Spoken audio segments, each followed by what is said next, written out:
As people the world over become increasingly aware of the benefits of exercise, the fitness, health and wellness industries are experiencing rapid growth.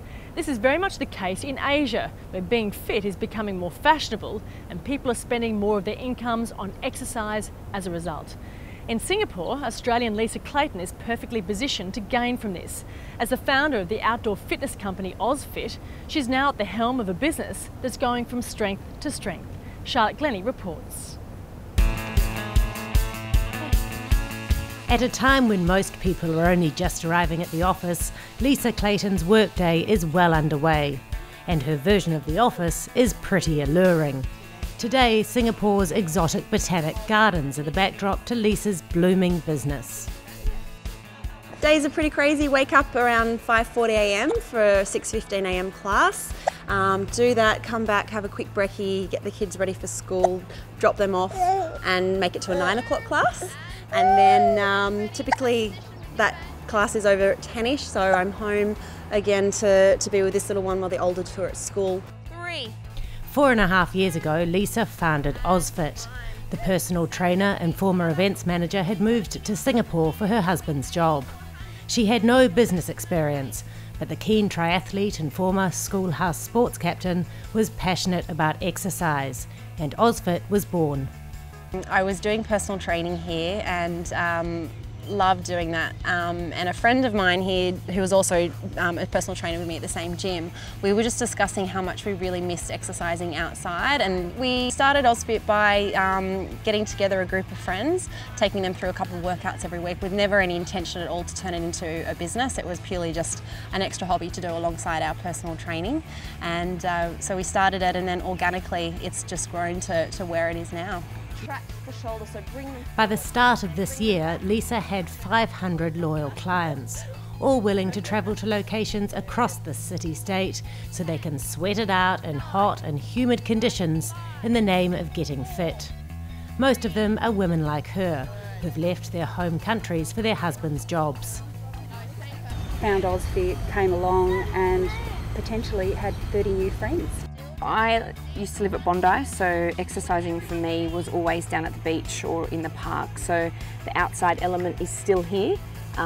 It's a little bit different because the exercise that I needed to do was always before work, so it was 5:30, 6 o'clock in the morning, whereas now I have the luxury to exercise at 9 o'clock in the morning here. So the workouts are the same, they're hard, but they're good. But it's not only Australians who are drawn to OzFit. Increasingly, Lisa says her clients come from all over the world.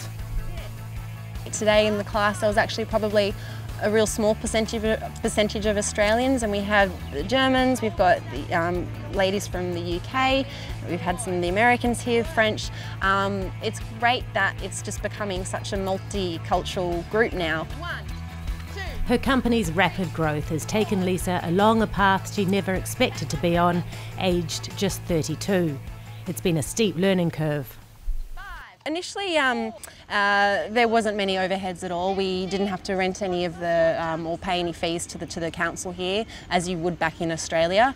So all our cash was being paid to the trainers, and now the level that it's stepped up, we had to form more of a structure, and we need to look at where we were spending our money and how we were going to progress to the next level. And also because it had grown so large, we needed to hire a couple of staff to help with the management and the growth of the business. Your belly button, chest down, all the way. As Lisa's profile has grown, so has interest in her product. Earlier this year, she went into partnership with Singapore's largest independent fitness company, UFit, and now the two run boot camps together, bringing their total clientele to as many as 800. Men take part in the sessions too, but most of the daytime clients are women.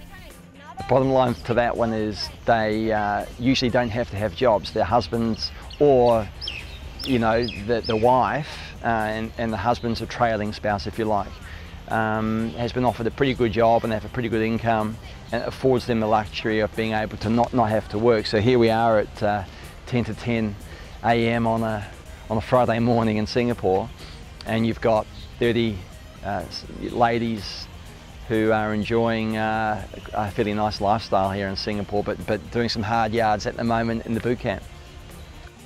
A number of these women do actually work, but often only part-time or flexible hours. In Singapore, it's also common for a family to employ a domestic helper, so women can outsource household chores and take time out from looking after their children. I do still work, but I make sure that I fit my exercise in around my work. That's very important for me. The OzFit combination boasts it's Singapore's largest outdoor exercise group, but by far the majority of clients are expats. The reason we don't have a lot of Singaporeans involved is they like to be indoors in the air-conditioned environments. The younger, fashionable Singaporean people, they're in the gyms at night, pounding the treadmills and the exercise bikes and everything else. However, the longer-term business plan is to change that.